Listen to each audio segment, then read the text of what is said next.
It's the Paris Chong Show. It's the Paris Chong Show, show. It's the Paris Chong Show.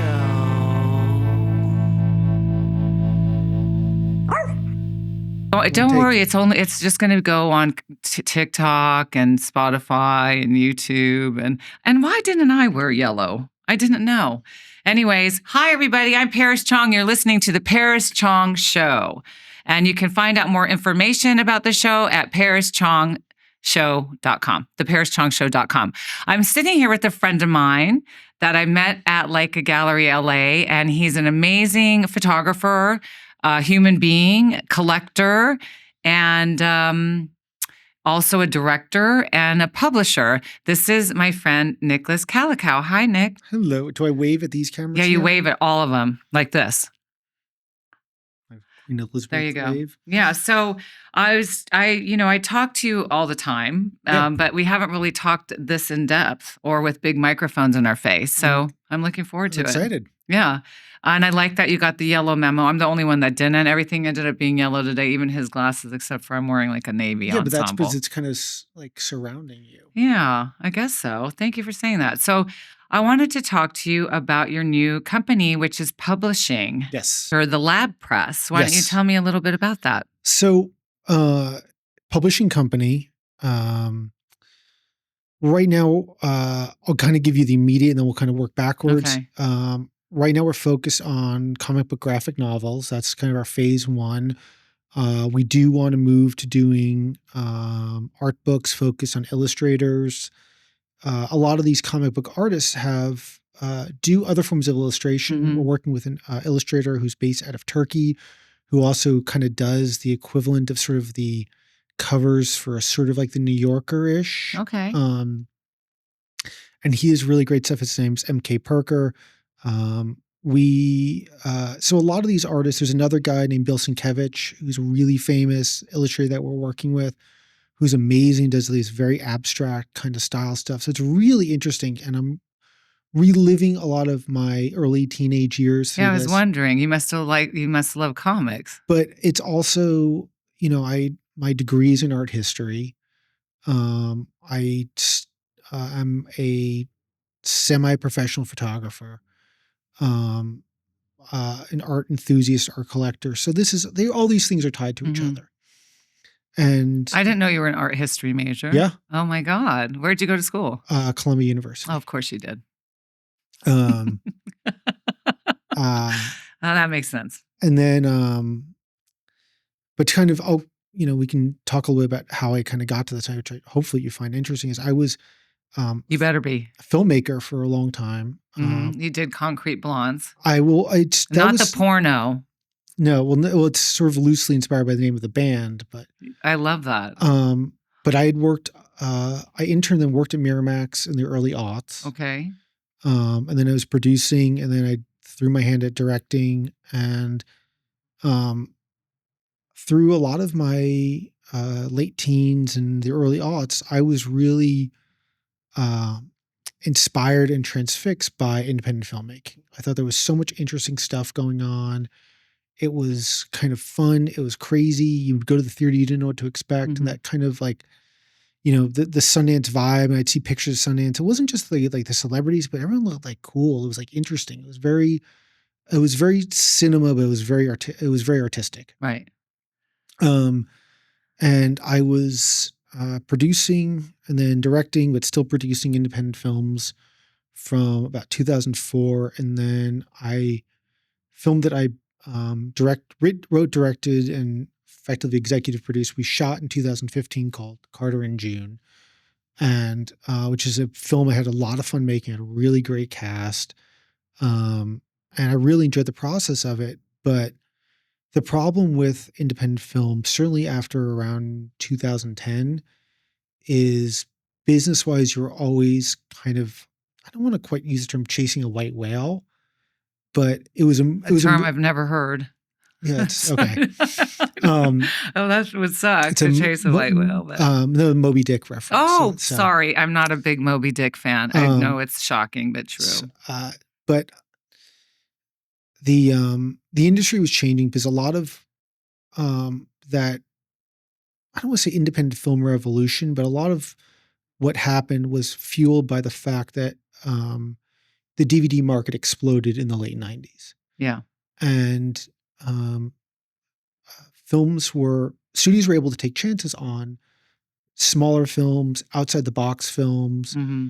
because if you had a hit, the DVD market was huge. And then once the DVD market started to peter out a bit, things were kind of boosted by foreign pre-sales, but that kind of petered out also. And the margins just got smaller and smaller. A really good friend of mine produced Napoleon Dynamite. Well, oh, I love that movie. Yeah. And he's like, we shot that movie for $400,000. You couldn't make that movie today. You'd either need to make it for like 30,000, or you would need like Anthony Hopkins to play Uncle Rico and pay him $3 million. So when you're saying chasing the white whale, they were kind of chasing around for like funding? Well, or no, but it was just the a $2 to $5 million film with someone who was recognizable from TV with some decent production value if it was a good film, had a good chance of at least making its money back. Right. And then, okay. So the first film I did, Concrete Blondes, I'm not going to say the amounts, but we pretty much broke even on that. And then, which isn't ever the goal when you make a movie, no, right? Or when you ever do a project. But for your first independent film to break even is like, okay, I mean, people saw it. People don't realize there's a lot of independent films that nobody ever sees. Yeah. So people saw it, people liked it. I go on social media once in a while just to kind of see what people are saying, and it still has a following. Carter June was the follow-up and was a technically better movie. I'm not gonna say one's better than the other one, but it's a little bit better, tighter made film. But and for just a little bit more, but the offers we got from the exact same people were a third. So do you feel like being an independent film director, did it feel like defeating to you, or were you just? It was just one of those things. Was it hard? It was difficult, and we knew it was hard. We knew it was difficult, but it was it just kind of, it's not really there anymore. It's really, the industry really changed. It was changing very much pre-COVID. It's still changing, right? There's still so much going on. Oh yeah. Well, I gotta say is it changed very much pre-COVID, and then streaming really changed, and streaming is kind of changed everything, finding its footing now. But I realized the independent film, the way I used to make films, that just doesn't exist anymore. Right. And I started to realize this around 2018. And then I directed some branded content, and produced some spec commercials and branded content, stuff like that. But then that really changed during COVID. Well, what are you thinking? Like, are you still interested in directing films? Like, are you waiting for something to change, or are you kind of moving on from it? Well, I would definitely direct if something came up. But the guy who was he actually was my cinematographer on Carter and June, a guy named Dag and Merrill. He started talking about this idea of doing this comic book graphic novel, and we kind of put together people, and we put together a company on this, and it's great. It sounds more fun too than making a movie. It's a different kind of fun, but it's also, your budget is it is what your imagination is. Right. Someone explained to me that when you're doing an independent film, if you've got a scene where you need to have two guys kind of doing dialogue or an important conversation or exposition or whatever, you want to do it at like a quiet coffee shop because it's an easy thing to control. They're not expensive. There's a lot. You can kind of build those sets. Right. The sets exist. But with a comic book graphic novel, you can have two guys who are in the middle of a giant battle with 1,000 people, or you could have it flying through space. So wait, comic book graphic novel. So you're what is the novel about? So, well, graphic novels become kind of a larger term, and some of them are stories that are contained in one volume, and sometimes comic book publishers like DC and Marvel, Mhm. they'll just take like one kind of story arc that takes place, that numerous issues, and then Right. they'll put them together, not condense them, but just put them together. They'll call that a graphic novel also. Okay, so so the storyline can be anything that the person's drawing the comics, Well, the writer, so you've got the illustrator, the writer, and they're putting together a whole entire yes, proper book. yes. And with how many pages? Usually anywhere from like 120. I think our longest one that we're doing is about 180. Yeah, you have to forgive me. I was never one. I No. know some people love comics. I never got into them. I just like I had friends that loved them, especially my guy friends. Yeah. But I never really got into comics. But I know people love them. One of my best friends loves everything Marvel, every single thing Marvel. She loves anything to do with Thor. Yeah. But I never really got. I'm not even like that person that has to see the Marvel movies. I know it's just not my jam, But I love Saltburn. That was my jam. I haven't seen Saltburn. Oh my God, Saltburn, and it was so weird and wonderful. And I kind of am weird and wonderful. I don't know. I just thought it was so interesting and different. I needed to see something like that. I really loved it, and I don't know. But I think there's a huge market for it. So Well- I think you'll be okay with doing all this cool stuff, right? Well, and a lot of TV shows come out of this. I don't know if you're familiar with The Boys. Which ones? The Boys, the show. Oh, I see what you did there. I'm familiar with some, Oh, you're but I'm not familiar- sure which okay, ones all you're right. talking about. All right. No, what is it? When I'm not on. The Boys. You know what I did watch on the Prime. plane yesterday that I loved? The Boys on the Boat that George Clooney That looked directed. really good. Oh my God. I started watching it towards the tail end on the way to New York, and I was like, oh my God, why didn't I watch this first? It's amazing. And then I've watched the whole thing again on the way back. What a beautiful true story. Yeah. Love true stories. Are any of the comics true stories? It's funny you mention that, is because we are working on one that's based on this writer's grandfather's experience during World War II. I like that. And It's true. It'll be a true it's story based comic. on- I have a really funny true story to tell you after this. I shouldn't. Well, I was going to say is I don't want to throw my friends under the bus. No. The kind of twist on it is that it's his grandfather talked all about the food that they ate on the base and stuff like that. And after he was captured, so What were they eating? We had like a great meal when he was hiding in France with a French family after he was shot down, and on the base in the UK. Sometimes they got like really crappy food. They knew it was just like a very basic mission where they're just moving supplies. If they got like a really nice breakfast, they're like, oh, this is like could be our last meal. But it's telling the World War II story through the culinary perspective. Oh, that's interesting. Yeah, and something that and that's the kind of thing where you can afford to do in this. Yeah, no, and you're a medium. culinary guy. I do like food. If you'd go to Chiconi's or Petrosian, you might just bump into this guy. It's I'm like, oh, hi.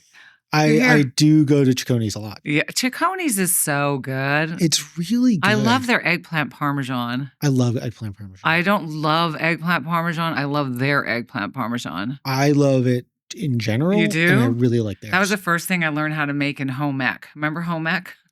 We didn't have home ec in high school. And my junior high school in Las Vegas, we had to take home ec and learn how to make an article of clothing and cook a meal. And I learned how to make eggplant parmesan, but mine does not taste like Chiconi's. I made a decent one during pandemic. You did? Do you cook?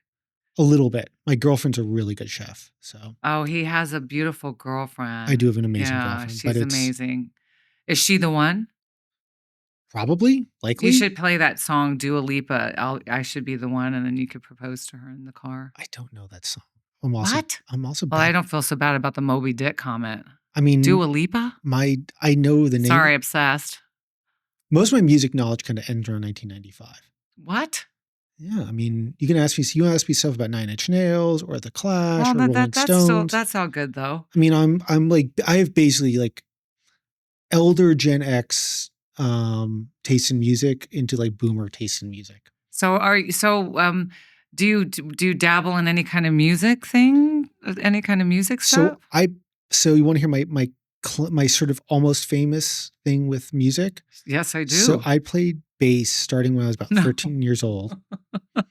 I never knew that about you. I did, and I was playing with this group of guys, and it was a couple stars. I think we were like 15 years old, and I was like, and we were just all like 15, 16, and it was just a lot of fucking around. I'm like, and it was like, wasn't going anywhere, and the songs kind of sucked, and the singer and the guitar player kept fighting with each other. And eventually they got a new singer and became the Strokes. Oh my God. Yeah, Nick That's Valencia and a couple of those other guys. Wow. I played with them. So it was just like, but literally I was like, this is going nowhere. This is a waste of my time. You could have been in the Strokes. I have homework to do. You could have been in the Strokes. And I could have been the Strokes. If I had waited for Julian Casablancas, I wish you would have done that. Well, but you wouldn't have been doing what you're doing. I think I must have a thing for bass players because in high school I was in love with John Taylor from Duran Duran. Who wasn't? I know, right?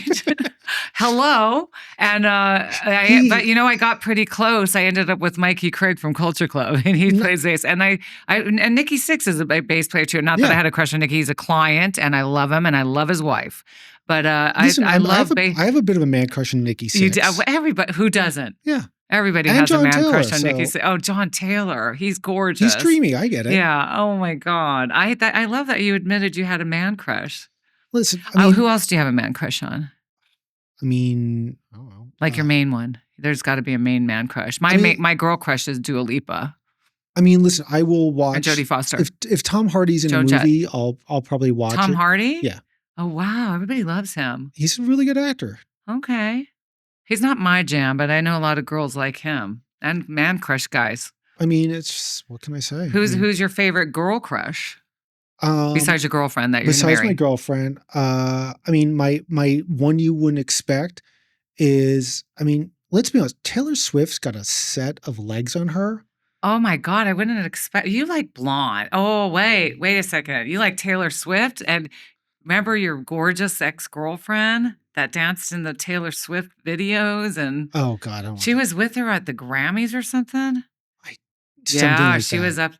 Well, that was. I liked looking at her more. Well, I mean, listen, it's one of those. I like Taylor Swift though, but it's one of those things. I like leggy girls. So you like leggy girls. Taylor Swift is kind of So legs before boobs. Yeah, I'm not a huge boob guy. I don't know why anybody is, but I know. I just brought up Julian Wasser. Julian Wasser like humongous boobs. Some guys like that. I don't know. I would hate to have big boobs. They would just get in my way of everything I do. I mean, some guys like girls with really large posteriors. Oh my God, the big butt thing.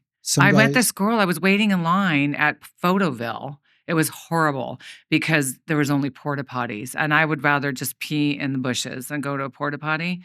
And so I was ready to pee in a bush, and someone said, no, there's a bathroom in there. But the line was so long, but I said, okay, I can hold it. There was this girl in front of me, this young, beautiful girl. I don't even know what I said. And she said, no, it's all fake. And I go, huh? And she said, everything's all fake. I go, what do you mean everything's all fake? She goes, all of me. And I said, oh, I actually wasn't even, I don't know where that came from. But she goes, I just got my butt implant. And I said, what? And she goes, yeah. And I said, well, does it hurt? And she goes, oh, it only hurts at first. But like she had on a cute little tennis skirt, but her skirt was like this far away from her leg. I mean, I don't know why anybody would sew something fake in their butt. I mean, whatever it is, it's... Ouch. I think it's a matter of people feeling confident in whatever things that they do. That just seems weird to me. All I know though is like, I love your girlfriend so natural. Oh, she's so natural and she's beautiful and natural and nothing's fake and she's just gorgeous and natural and But like, if you get dental surgery, okay, your mouth hurts, but you can always lay down. But like, yeah, but if you have to dental surgery, it's better because of a root canal. No, I'm just saying. But like with butt surgery, sewing something in your body. How do you lay down or sit? I don't know. Like I think you can't just have to lay on your stomach the whole week or two. Yeah, is that how it works? That sounds horrible. Have you ever slept on your face? I mean, I don't like sleeping. No, it's just like they said. No, I don't. I heard it's bad to sleep on your stomach. It's just one of those things. That's bad for your heart.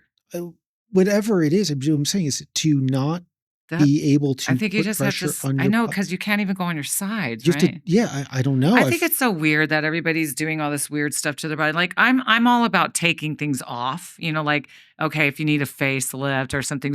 I had a girlfriend. She had to have a eye lift because her lids were literally going over her eyes, so she couldn't see when she was driving. I don't think it was ever something she was planning to do, but she's like, this is getting dangerous. So she went to the plastic surgeon, and then the plastic surgeon said, you should just get a whole facelift. And she was like, God, I wasn't even thinking about that. I didn't even think I needed it. But now this guy made me feel so bad. I'm just going to get a whole facelift. And I was like, oh my God, okay. And so she still can't feel the top of her head because it's all numb. But anyways, but she looks great. And I just thought that's just so.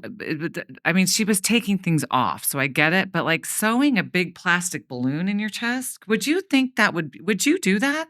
Sew big plastic fake things in your chest and sew it up I mean, afterwards well, and leave one, it there. I'm not a woman, and I don't, I just but don't then I'm know. I also don't not someone who's understand it. like, who loves like big gazonga No, but I boobs. just don't understand. I But I'm can just, understand if somebody loves them. I think they're gorgeous. Big boobs are great, but I wouldn't want to sew some foreign object in my body. That's like, oh, I want to put a toaster in my arm. Like, why would I do that? Like, I'm going to well, sew it up and leave it there. but it's one of those things. Like if you've got a toaster in your arm with big or big boobs, you're like, it's like one of those things. You got to spend like 2 weeks kind of sitting around the house. You could just kind of Yeah. sit there No, but watching. then you have to pay a lot of money for it to be in pain. Well, but basically you sit, but the butt, you can't even just like sit No, there. I think you just lay on your stomach.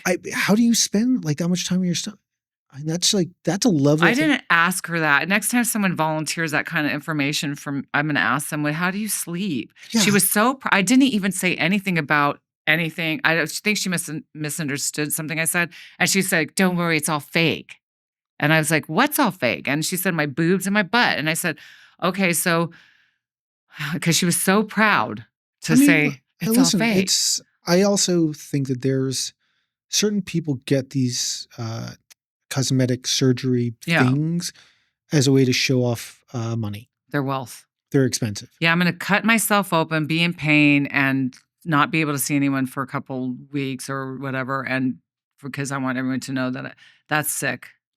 Well, that's just a sick thing. Well, it's one of those things, particularly when it's done to aggrandize levels. Does that make sense? Yeah, like the girls that are all over the place that look exactly the same with lips this big. Yeah, like it's I can't even do it like this. Hi, they're fake. I'm rich and stupid. I mean, it's just, I don't like to hate on anyone. I don't either. Hey, we're not bashing your boob jobs and your butt implants. Definitely not. But I'm more like, just be happy with you. Like it's just too much. Let's be honest, Paris. Not everyone can be as naturally beautiful as you. I didn't even pay him to say that. So. No, but I'm not. No, but it's not even about, it's just like, well, and you know what? Hey, I'm getting older. I'm not liking being in my 50s at all. Even though I'm really in my 40s. Did I say that? Edit that out. So I don't really like getting older, but I'm going to own it because living and getting older is a luxury. I have a son. I want to be here till I'm an old lady, till I can see my grandkids. I don't want to die. No one wants to die, right? That's like, it's just a jip. I don't know who. God sucks. This took a morbid turn. I like it. We were talking about art, but we could talk about life. We could talk about it's all part of art. Fine. I don't think it's morbid. I think that's how. This is actually how we would normally talk in the gallery anyway. I mean, this is why people are like, oh, you should have a podcast. No, I wasn't even thinking. I was a guest, and the next thing you know, here you are. So, and then we got Stefan Johansson's painting and Minotti's beautiful furniture, and there's a microphone in my face. But I just, it's life's so short. It's like aging is a luxury to me. Aging is a luxury. It's not fun. I mean, I would consider a facelift if I really needed it and my eyelids were drooping to where I couldn't drive. But I'm just saying, I wouldn't sew a foreign object in my body. I just think that seems like you're asking for trouble. I don't judge whatever people need in order to feel good. I'm just saying, I wish people felt confident and happy just with who they are. Because like you said, like Ed was saying earlier, we have to deal with the cards that were dealt. And, yes, it was way more fun being young and gorgeous. Yes, it was amazing being 17. And yes, I miss my body when it was 21. I miss it so bad. And yes, I miss it before I had a C-section scar. Yeah, I miss that. But that's you have to just kind of roll with how things change and go. And like you have to be really careful about your health also Yeah. because you get too many. So if I'm going to be put under it, better. I mean, if I have to have like a heart surgery or something like that, or you can't just keep putting yourself under for these No, things. no. And well, that's the thing is that, Mhm. I mean, I have a weird theory about Michael Jackson. Oh God, give me propofol. Um, What? so I think part of the reason why he was obsessed with these surgeries was I think he was so obsessive worker. He couldn't relax and he was so diligent and such a workaholic. He needed those recovery periods to relax. Jesus Christ, you want to put yourself in the hospital just to get some peace. I think that, but I think, and I think it was big. I didn't even know I how. know, but I think it's more than that. But I Yeah. think it's one of the things. I think that he was just couldn't. Which I think makes sense. It Yeah. makes sense. Like I was like dreaming of getting COVID just so I could have 5 days off. I'm Yeah. like, I need COVID. Oh, why didn't I get it yet? Because I can't lie. So I thought, oh, if I just had COVID, I could stay home for 10 days and I have to work. But it didn't happen. I didn't luck out like that. So I got COVID during a I think vacation. So Michael Jackson, which I didn't even know was such a huge fan until the day that he died, and I couldn't stop crying for 2 weeks because it's almost like a part of your childhood died, yeah. and it was just a horrible couple of weeks. People, even my friends, were like, "I didn't know you were such a Michael Jackson fan." I just think it was just like an ending of an era, but I think it's because his dad used to make fun that he had a fat nose. Oh yeah, no, I think that's definitely part of it also. I mean, I But think that was all of it. Like he just was so self-conscious about But his looks that it just it escalated. And then once you're taking that many drugs and propofol and but I do think that's a really interesting idea what you said because yeah, how far will you go just to relax yeah, and I think that when you work that it hard? was just one of those things. I mean, there's a lot of controversies and statements and stuff like that, but um, one his talent and his work ethic cannot be questioned. Amazing. And I think that he No one was, ever sang like that or danced like that ever and again. no, it really is true. And a songwriter, performer, and I think that he was just tireless. And I think it was the only way he could get himself to just stop. He's like, oh, I need to get my chin done again. And that was a way for him to take 6 weeks off. Yeah, and then he could just hang out with his friends and And the chimpanzee Bubbles. Did you hear that story about John Bon Jovi saying he hung out with Bubbles? No, I did not. I heard that he thought Millie Bobby Brown looked lovely at her wedding to his son, but I did not hear the story about Bubbles the chimp. So But I think I believe it. I think Bon Jovi was on tour and they're staying at the same hotel as Michael Jackson. I So they love got it. to meet Michael Jackson. And, they're a bunch of rock band dudes. And they're like, oh, come hang out with us. And he sent Bubbles. And apparently Michael Jackson sent Bubbles, the I love chimpanzee, it. Now down that's the best to, Michael Jackson story I've ever and heard. John Bon Jovi was like, He was in the front row. was He had the basically just best walking, seats walking around the bar of with this Bubbles. hotel full of groupies with Bubbles the chimp. And Elvis had a chimp too. Uh, Elvis had a chimp that would I- run around and drink everyone's martinis. I mean, so now I know what I was in a past life. And I think that that inspired Michael Jackson to get a chimp, and then he wanted to marry Elvis's daughter because I think he was obsessed with Elvis. Yeah, I mean, But I don't think that Bubbles drank martinis. I don't think anyone. He just did propofol. I just don't know. Bubbles was just like, give me some propofol, I'm good. I just don't. I don't know, but that was a story I heard, and you can look it up online. It's kind of like, I love those stories. I live for those crazy oh stories. yeah, I mean, there's the absurdity of them. Like, I'm not someone who's obsessed with like famous people or anything like that, but just the fact that could happen is kind of such a mind bender. Yeah. The absurdity of it, the fact that like it happened is just. Well, we have happy stories too. And Nick's going to tell you one right now.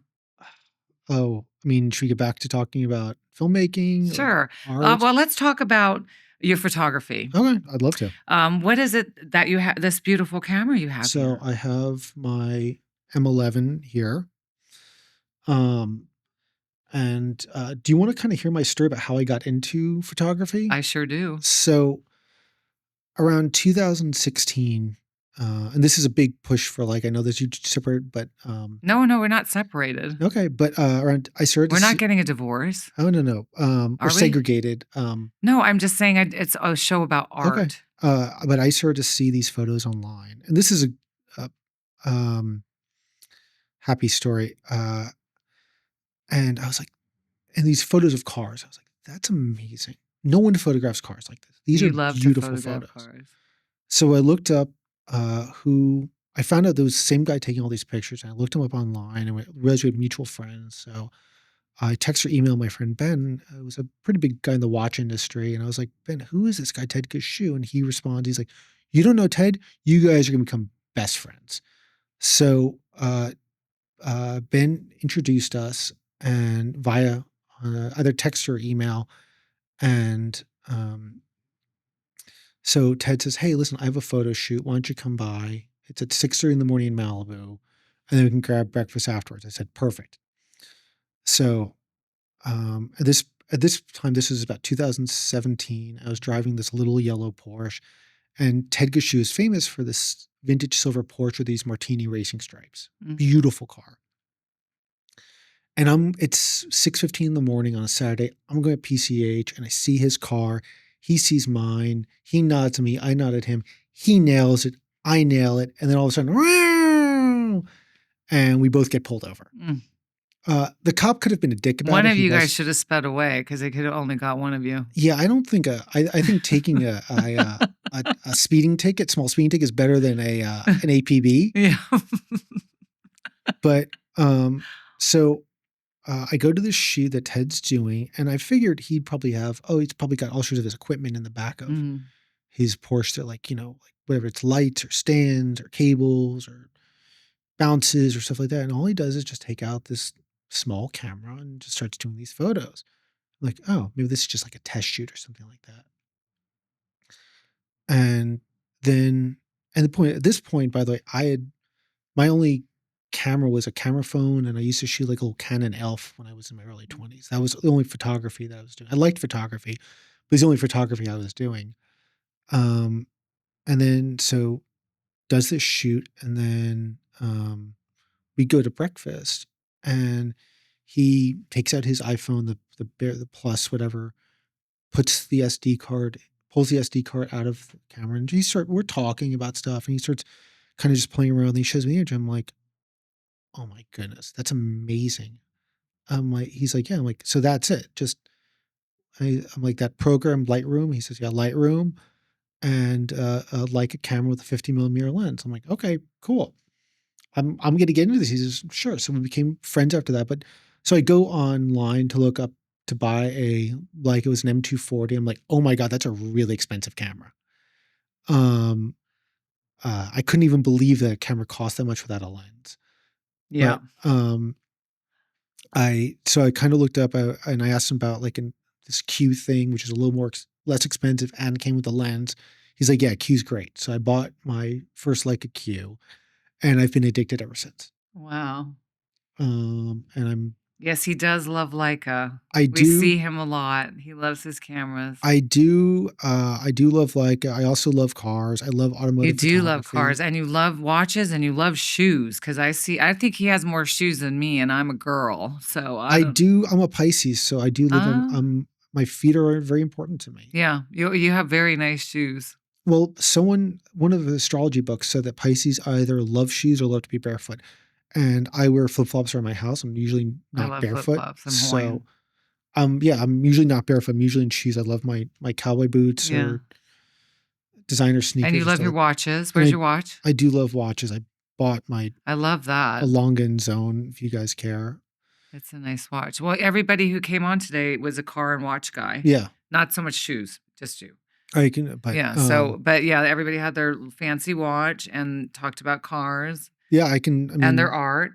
And I didn't tell you in time to bring your art, but I'm kind of glad this is here. I think it matches the set. it's Isn't it gorgeous? beautiful. It's It's really gorgeous. nice. Do you have paintings? I have a few. Because Nick's collected quite a few pieces at Leica Gallery. Like Yeah. you're a good customer. No, I really, it's one of those things. I am a photographer, so I feel like it's important to support photographers. You have a Photography. good collection from what you got from me. I I don't have know a what nice you're getting collection from from anyone you, else, yeah. but you have some nice stuff. I mean, the Sarah Lee was amazing, right? I still love that one. Yeah. That sort of Hitchcock vibe to it. And you just got a Todd Hido. The Todd Haida, which my girlfriend and I are trying to figure out where to put that now. I thought you had a place for it already. We think we do. Okay. It's nice. What's her name? Joan Hazeltine. Yes, Joan Hazeltine. Isn't she beautiful and She's elegant? gorgeous. Yeah. I know. I love Joan. Yeah, that piece is gorgeous, Yeah, and no, again, very Hitchcock. Yeah, we bought the Joan Hazeltine, which we absolutely It's amazing. adore. Yeah. So I have a few paintings, but I'm a photographer. I feel like I need to support photographers. Yeah. And there's a lot of photography's in a really interesting place now because as it moves more towards digital, it's closing some doors, but opening others. That's interesting. Yeah, I think that it's been a little different lately. I mean, there's been a different vibe going on. I don't know. I don't even know how to describe it, but I notice it. I think that the technology at this point has gotten really far. Like when I first started doing photography, I was kind of there's certain things I was not getting, so I started shooting on film a lot. I like that you're shooting on film. And I still shoot on film. I still love shooting on film, but one of the things that it's a very technical thing, but film up until recently had a much broader latitude. Mm-hmm. So there's certain shots that that you kind of would just look better on film. I love all the photos you did in Death Valley. Yeah. Those were gorgeous. Are gorgeous. But digital now has a wider latitude and dynamic range. What are you shooting on now? Which I know you have the M11. So I have the M11, which I love. I just got SL3, which is amazing. Yeah. I loved SL2. Do you keep trading up? Not always. Mm-hmm. Is there something you just kept and you would never get rid of? My M246 monochrome. Okay. I think that has one of the most beautiful sensors of any Leica. I like hearing that. Oh, it seems like everyone was always trading up. No, it's really gorgeous. I had the M10 monochrome, which I thought was a really good technical camera, but I sold that, went back to the 246. I have the M11 monochrome, which is amazing also. But there's certain times where I'm like, maybe this will look better on the 246. You're an amazing photographer. I do want to have you at the gallery. I'd love to work you in. Yeah, we got to figure something out. We talked about doing a show with I was thinking of doing something with Ed, but then but it was Ed Keating kind of was kept. I just thought maybe that would be a better match. But don't worry, I'm going to have you there. Don't worry. And like I said, we talked about doing a show with Brett Curry and I also. So yeah. Brett. How's Brett? Brett's good. He's have you talked to him lately? We text back and forth a lot. Don't get mad at me, but I put Brett with Jean-Pierre Lafont.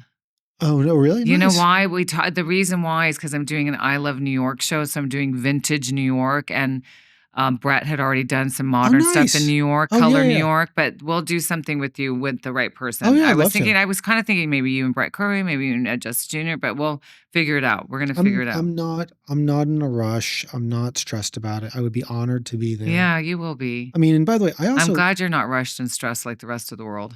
I want to also congratulate you, on your podcast. And having Todd Hido do a show there, that's a big effing deal.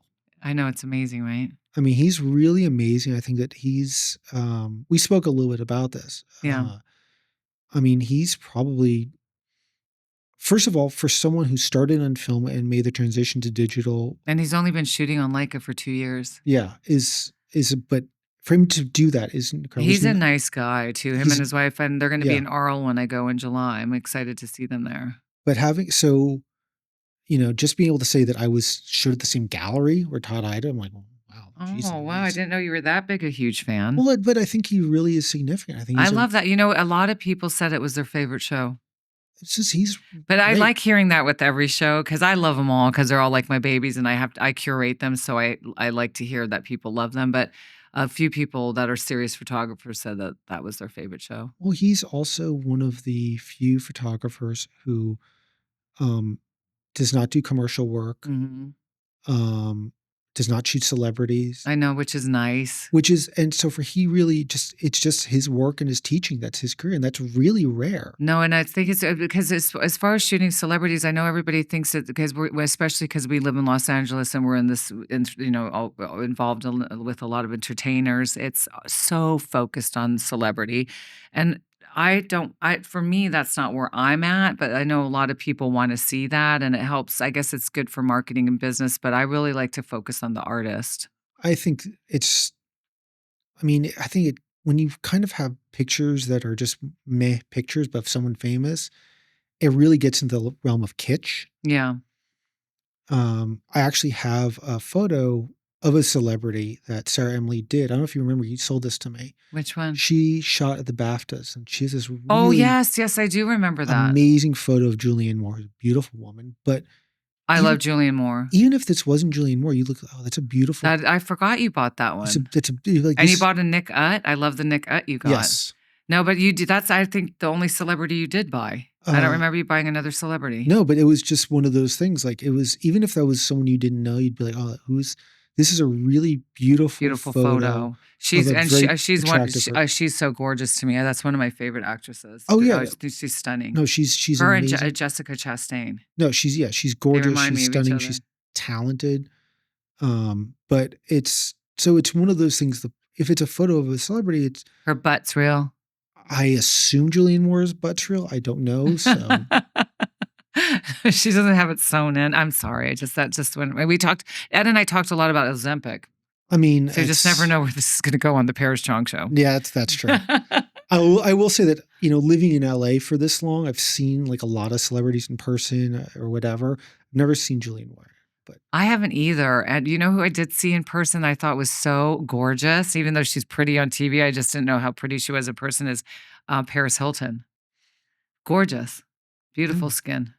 And I was actually just in Milan, and I'm 90% certain I saw Debbie Harry on the street.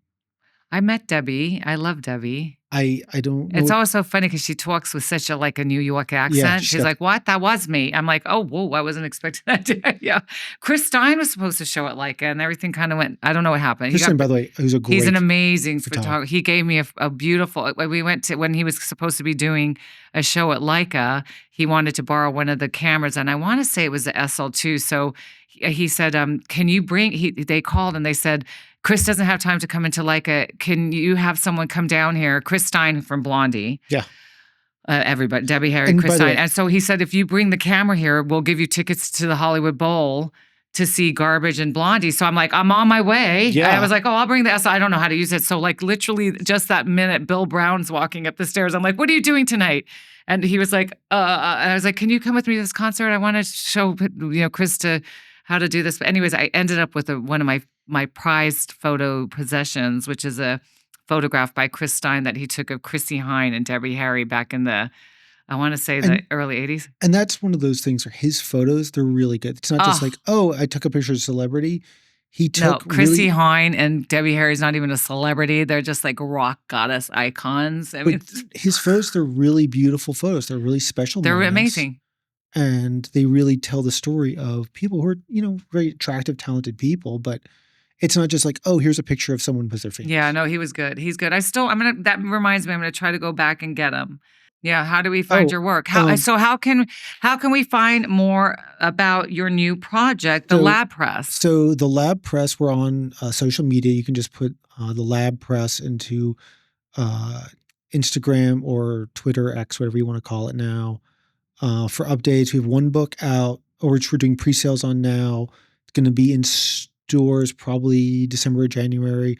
I have one that I wrote, which is probably going to be in stores. Wow. What's that one called? It's called Super Science. Okay, Super Science? Yeah, Super Science. It's a sort of a sci-fi comedy, and wouldn't it be funny if it was about people always talking about what sign are you? Yeah, right. I asked you. No, I asked Ed. Ed's a Virgo. Yeah. What sign are you? Pisces. I told you. Oh, that's right. You are a Pisces, and I'm into that too. I'm a Leo. So okay. So go ahead. Jesus, Ed's a very Virgo. That should have been obvious. Also, my Instagram, Nicholas_Kalikow. It's a lot of car pictures. I'm the home for Car pictures and dumb memes. That's my thing. No, but you love your car pictures are beautiful. I really do. I just love cars. I love automotive photography. I've gotten to know a lot of really talented people, a lot of whom are Leica shooters, but a lot of really talented people. And it's a really great community. And it's people who really appreciate the craftsmanship. And now I never ask anybody this, and I know I've seen a couple of them because I know you collect cars also. But since everybody was a car guy today, I did ask everyone, "What do you drive?" But I know you have several cars because I've seen you in several different cars. My sort of my prized possession right now is my father's 1979 Mercedes-Benz 450 SEL 6.9. Right now, she's kind of sidelined waiting for a suspension part. But that's your guy Per Bernal. He photographed me with that car for Faces of Leica. Yeah. He still hasn't told me which. I was photographed with two different cameras. We're gonna see them soon. Yeah. I know it's been there's been a hold up there. Sorry about that. No, that's all right. But I've seen you in other cars. I'm more well. I just got a Mercedes G550. I've been driving around, which is amazing. I always thought the G Wagon was a dumb car until I bought one. Yeah. So okay. So that's Mercedes guy.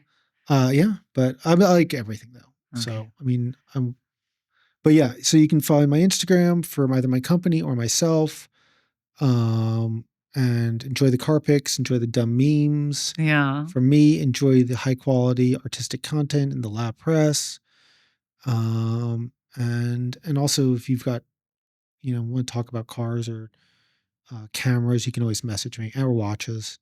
He or likes comic to talk books, about graphic that. novels. Lamborghini, Ferrari, or McLaren? I'm definitely marrying the Ferrari. Okay. Maybe kill the McLaren and have a quick rendezvous with a Lamborghini. So. Oh, that's good.